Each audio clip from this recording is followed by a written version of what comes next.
Жакупович, сиз эмне деп сүйлөгөнүңүздү өзүңүз билбей атасыз.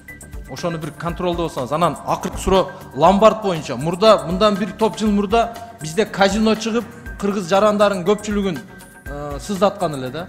Бул казино менен ломбарддын системасы бирдей эле болуп атат. Ошон үчүн сиздер ишенбей атасыздар. Бул жерде андан 500%-ка чейин чыгып кетет, эгерде 0,7 болсо. Ошондуктан ломбарддын жүргүзүп аткан азыркы ишмердүүлүгү бул бүгүнкүгө чейинки мына берген маалыматка ушул маалыматтын негизинде булар уже мыйзам бузуучулукка барды да. Буларды жабыш керек. Мындай эле сизге суроо берет да, мындай конкретно.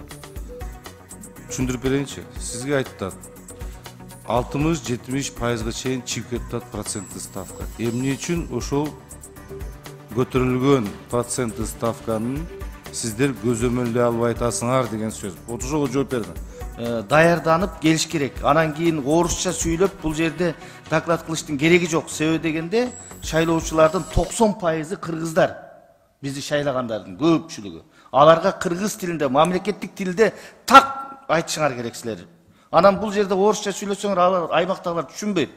Ошон үчүн кыргызча эле даярданып, кыргызча келиш керек. Пайыздык ченчирдин чөктүү жол берилген делгелин белгилөө үчүн орточо салмактанып алынган пайыздык чек жарым жылдык негизге эсептелип, Улуттук банктын расмий сайтында жарым жылда чейин 1 ай мурда жарыяланып турат.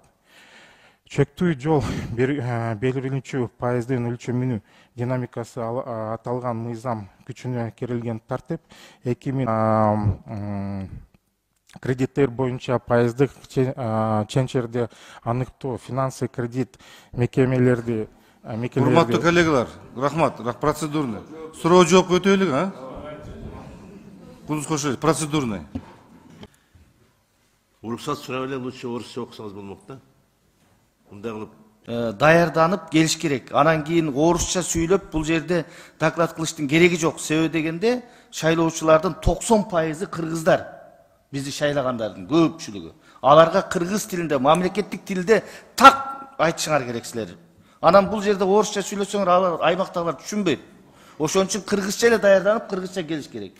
Мына кече көрдүңүздөр, өлкө башчысы Садыр Нуркожоевич кандай эскертүү берди финансы министринин орун басарына. Именно ошол министрдин орун басары комитеттин жыйынына даяр келбей, берилген суроолорго так жооп бере албагандыгы үчүн ошондой президенттен, депутаттардан, президенттен чоң замечание алды. Азыр мына кредиттик уюмдар алды 70-80%га чейин чыгып атат. Элдин финансылык безграмотносунан пайдаланып, берип атканда эптеп кредиттик портфелди түгөтүш үчүн майда тамгалар менен жазып, же болбосо бизге түшүнүксүз терминдер менен жазып дейт. Анан берет дейт, анан төлөгөнгө келгенде эле 70-80%га чыгып кетип атат дейт. Элдин көпчүлүгү азыр кыйналып, мына бул факт төлөй албай көбү үйүн алды, асылып өлүп атат. Анан Россияга кетип атат, ошол кредитти жабам деп. Бала чакасын таштап, ошол кредиттин айынан кетип атат Россияга. Мына ушул маселелерде мен айтайын дегеним, эмне үчүн ушул пайыздардын силер көзөмөлдөбөйсүңөр?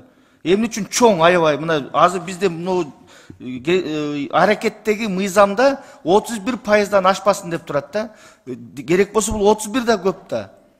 Ушуну түшүрүш керек. Эл төлөй ала турган кылып, баягы жыргаганман жылкычы болупмунбу дегенде аргасыздан алат да кредитти, жашоому оңдойн деп. А бирок кредит алгандан жашоо оңолмок түгүл, кайра тескери кетип атат. Ушуга жооп бериңизчи, эмне үчүн көзөмөл, татыктуу көзөмөл жок Улуттук банк тарабынан. Мына соцфондтукун түшүрүп атат, жер салыгын алып салды, бир чоң реформаларды кылып атат да. Улуттук банк силер ошол 3 банктын жардамы менен жасабайсыңар, силер дагы бир элге бир жардам катары ошо пайыздарды түшүрүп берсеңер кредиттерди. Анан башка коммерциялык банктар ошолордун артынан кетет эле да. булар көчөгө басып текшербейт. Булардын лицензия берген убакта дагы кандай жол менен бергенин биз жөнөкөй элдин арасында жүрүп атабыз да. Лицензияны кандай кылып алып аткандарын буларга текшерет да кереги жок анчы. Экинчиден, Финнадзорго мынакей 390 по республике бар экен, туурабы? Ломбардтар. Туура. Финнадзор. Туура айтасыз. Туурабы? Туура. Отчет бергендери центральный аппаратка 173. Калганы каякта? Могу жерде дагы маалымат бар. Булардын деген Финнадзор даже калгандарын тактай албаган дагы фактылар бар. Бедечи кайсы адрес менен жазылган, бирок адресине барсаң жоктор бар да. Булардан не деген тыянакка келсең болот? Булар башка үйүнө жатып алып, ишти кылып, каалаган жана биз айтып аткан 100%ке чейин коюп аткан ставкасы мына ушундан. Эми ала кушту атынан айтып аткан убакыт келип калды да. Силерде айтып коюш керек, Финнадзорлор. Силер муну өзүңөргө дагы бир аз запасыңар кармайсыңар да? Сотко кайрылган учурда Жок, аны түшүндүм. Сотко кайрылып, анан кийин сот деген ошол пайыздын чегинде гана төлөсөңөр болот, калганы төлөнбөйт деп чечим чыгарып берет. Бирок ошого чейинки мына 31,4% аткарылбай атат да. Аткарылбай атат. Бул жерде процент жанагы чектөөдөн ашыкча иш жүргүзүп атат. Иш демек мыйзамсыз иш жүргүзүшүп атат да. туура мыйзамсыз иштер жүрүп атат, бирок ошону менен бирге бул мыйзамды айтып кеткендей эле ушул негизи мыйзамды карап атасыздар да бүгүнкү күндө ушул мыйзамдын аткарылышын. Мыйзам барып туруп такалган жери сотко такалып атат да. Урматтуу депутаттар, мен сиздерди ушул жерге көңүлүңүздөрдү буруп койгум келет. Мына сүткорлукту чектөө боюнча мыйзамда бул жерде мыйзам тарабынан 15% кошулуш керек номиналдык пайызга деген бир норма бар экен да. Ошону азыркы мына бул Улуттук банктын номиналдык пайызы инфляцияга байланыштуу дагы өсүшү мүмкүн. Ошондуктан муну 1%ке же 5%ке чейин эле түшүрүп кайра башынан ошо мыйзамды карап чыгышыбыз керек экен да. Болбосо булар ошо мыйзамга ылайыктуу ушундай проценттерди коюп атат. Экинчи менин суроом мына Улуттук банкына бизде мисалы жарандардан потребительский кредит деген бар. Ал дагы аткарылбай атат. Себеби дегенде мисалы бирөө кир жуугуч машинасын алса же телевизор алса, ал жакта 40%тен ашык банктар, коммерциялык банктар процентин кошуп коюп атат да. Ошого кандай дейсиз? Бул потребительский кредит дегенде ал чын эле банктарда азыр 500 миңге чейин сомго берет. Аябай андай беззалоговый деп коет. 100 миңге чейин вообще очень упрощенный порядок менен берет да. Эми ушул биякта караганда алакта рисктер көбүрөөк да. Башка бизнес кредиттерге караганда же ипотекага караганда ушунча рисктерге көбүрөөк болсо ушул пайызды алар дагы жогору ушунча. Демек алар деген өздөрүнүн рискинен коркуп туруп 40%ке чейин проценттин ставкаларын көтөрүп мыйзамды аткарбай койгонго анда укугу барбы? Эми чектөө болуп атпайбы бул жерде азыр бизде проценттин ставкалар боюнча?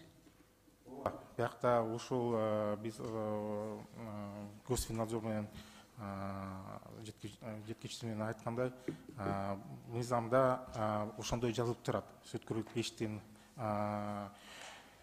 пайызы жогораак болсо, анда сотко барганда государством не признается дегендей. Бирок берсе болот, андай коргоо жок да.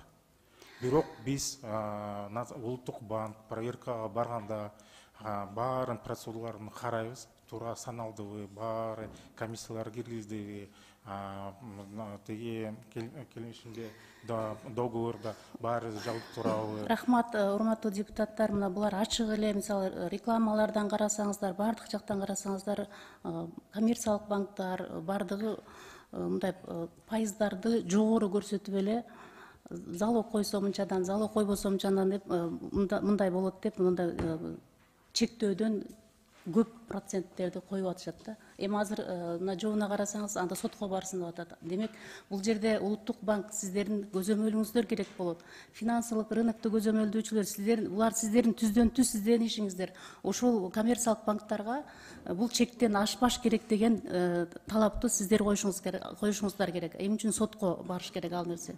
Ошондуктан бул жерде сиздердин мындан аркы жүргүзө турган жумуштарыңыздар мына ушул сүткоорлукка каршы жарандар үчүн кызмат кылышыңыздар керек деп ойлойм. Рахмат. орточо номиналдык пайыз канча азыр Нацбанктан? Орточо номиналдык пайыз. Жок, азыр, аз айт. Азыр ушул жылда 31 толук 140 получается предельный, а номиналдуу 16 толук 140 пайыз болот. Вот ушул ошондо 15 пайыз кошулса максимум 31 болот атат да? 31ден ашпаш керек. Мен сиздин түшүнүгүм боюнча түшүндүм да Гүлшат Канаконовна. Значит, 31%дан жогору койгонго ага мүмкүнчүлүгү бар, ага запрет жок деген сөз да. Только эгерде болсо сотко кайрыл, ушу сотту 31%. Анда урматтуу коллегалар, биз мыйзам долбоорун жазайлык. Биз коллега, что 31де мисалы 31ден ашырбайт деп элечи. Жок 30дан бу. Мыйзам долбоорун биз жазабыз буну. Түшүнүктүү коллегалар. Кийинки сөз Алишер Абибуллаевич сизде. Кийин жок сизди жаздым. Кийин Рысбек Исламовичте. Рахмат, саламатсыздар урматтуу депутаттар. Урматтуу бул Улуттук банктын орун басары, сиз айтсаңыз, бул жерде бизде коңшу мамлекеттерде жалпы эле банктардын проценти аз да, бизге салыштырмалуу. Алар дагы дүйнөлүк донорлордон кредит алышат. Бизде эле. Мисалы биздин банктар 1% менен же 1,5% же 2% менен алса, алар деле ошондой шартта алышат. А эмне себептен бизде проценттер жогору дагы, аларда арзан, төмөн. Рахмат. Эми башка мамлекеттерге караганда бизде Кыргызстан кичинекей банк, кичинекей мамлекеттер болуп, аларда өзүнүн рисктерин тоже кредиттин пайыздарын азыр көтөрдү. Мисалы Урматтуу коллегалар, бири-бири сыйлайлычы, угулбай да түшүнсө. Бизге банктарга же башка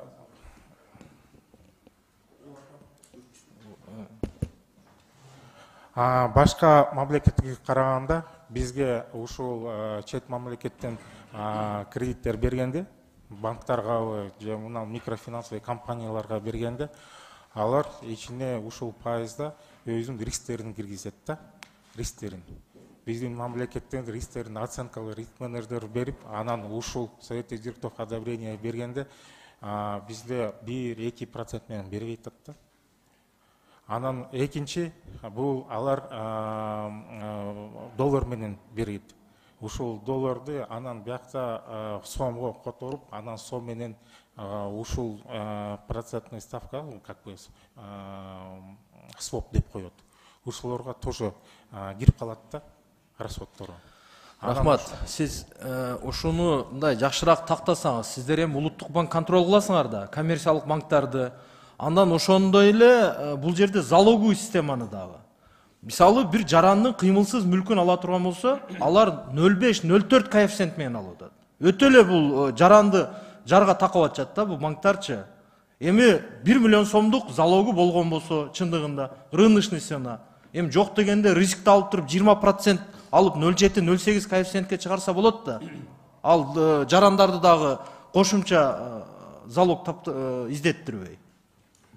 Бул эми ар бир банк өзү карата, өзүнүн рискин карата, алар ошондой 0,5 же 0,7 деген пайыз менен өздөрү оценка кылат да. Бизде улуттук банкта андай оценка мынандай кылгыла деген жок. Буякта только что залог 120% пайыз менен покрытие болуш керек эле деген ушундой эле бар. А ичинде ар бир банктан 0,7 кылабы же 0,5 кылабы, алар өздөрү карайт да. Кайсы жакта кандай ликвидность болот, бул рыночный азыр кандай баасы болот деп ушуну прогноздор менен өздөрү ошондой оценка кылат. Бирок биз карап, мен жазып алдым, биз ошондой кандай нормативный документтерде барбы жокпу деп биз дагы карап коебуз. Рахмат, биздин республика боюнча канча каттоодо турган микрокредиттик компания бар, банктан сырткары?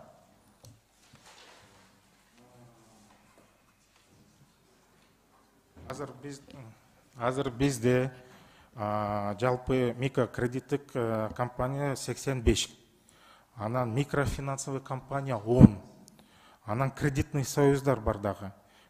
Кредитный союздар қаранда 87 болот ат. Анан гарантийный фонд бар. Анан кредитный фонд поддержки кредитных союзов деген бирөө ушундай бар. Рахмат. Себеби бул жерде эң көңүл бура турган маселе ушул микрокредиттик финансылык компанияларда болуп атат да. Банктарды булар кайсы бир деңгээлде контролдоп атышат. Мисалы ошол 30%га чейин чыгып атат, а бирок ошол микрокредиттик компаниялардыкы эсептеп келгенде алардыкы 70-80-100%га чейин чыгып атат. Алар годовой деп 33%, 38%-ти коюп атышат, а бирок биздин общий сальдодон, суммадан процентин кошуп туруп айына төлөп келет да буларчы. А ошондо ежемесячный 70-80-100%ке чейин чыгып калат. Булар элдин башын айландырып атат. Жалпы эле биздин жарандарыбыздын канын соргон ушул микрокредиттик компаниялар болуп атат. Бул жалпы жобого жазып атышат 30-33%ке чейин деп. А бирок төлөп келгенде бир жылга бере турган болсо 12 айда определенный сумманы төлөйт, общий кошуп берген сумманы карай турган болсо 70-80%га чейин чыгып калып атат да. Булар ошону толук контролдоп атасыздар. Бул жерде мойнуңарга алышыңыздар керек. Урматтуу Улуттук банк, Финразведка, сиздер түздөн түз буларга тиешеңиздер бар. Сиздердин шалакыңыздар менен ушул биздин жарандарыбыз кыйналып атышат. Эми бул сүткорлор Кудайдан дагы коркпойт экен. Ошого сиздер дагы себепчи болуп атасыздар. Ошону бир жакшыраак контролдосоңуздар. Бир факты барбы ушул микрокредиттик компания ушул күнгө чейин мыйзам бузганы боюнча бир укук коргоо органдарына өткөрүп берген факт барбы бир-эки? Жарандар эмес, микрокредиттик компания же банктар тарабынан. Финнадзор сиздерде. Микрокредиттик компаниялар боюнчабы? Эми жалпы эле банк системасы, сүткорлордун сиздер мыйзам бузулган тарабынан боюнча сиздер бир укук коргоо органдарына өткөргөн бир иш козголгон иштер боюнча факты барбы? Бирөө болсо дагы. Мына жана сомо боюнча айтып кетпедиби? Сомо боюнча чоң. Жок, эми ал сомо ол мындай жөнөкөй эле мындай чоңураак компаниялардан дейм. Жалпы эле мисалы биздин ишкерлердин жарандарды сотко жөнөтүп атасыздар, үйлөрүн тартып алып атасыздар, мисалы банктар акчасын төлөбөй койду. Эми ошол негизде кайсы бир деңгээлде жөнөкөй жарандарды мыйзам бузуучулук менен талап тоногон деген максатта мыйзам бузган фактылар барбы? Же булар 100% мыйзамды иштеп атышабы? Чоң банктар боюнча, микрокредиттик компаниялар боюнча Нацбанк айтат го дейм. Укук органдары жок, бирок биз факттар бар, сотко ошондой арыздарын жазып, буякта каралган бар ушул мыйзам жөнүндө. Тиги сиз айтып кеттиңиз, туура, абсолютно микрофинансовый компаниялар, алар жөнүндө биз дагы кылып полностью контроль кылып атабыз. Бирок сизде факттар бар болсо, 100%.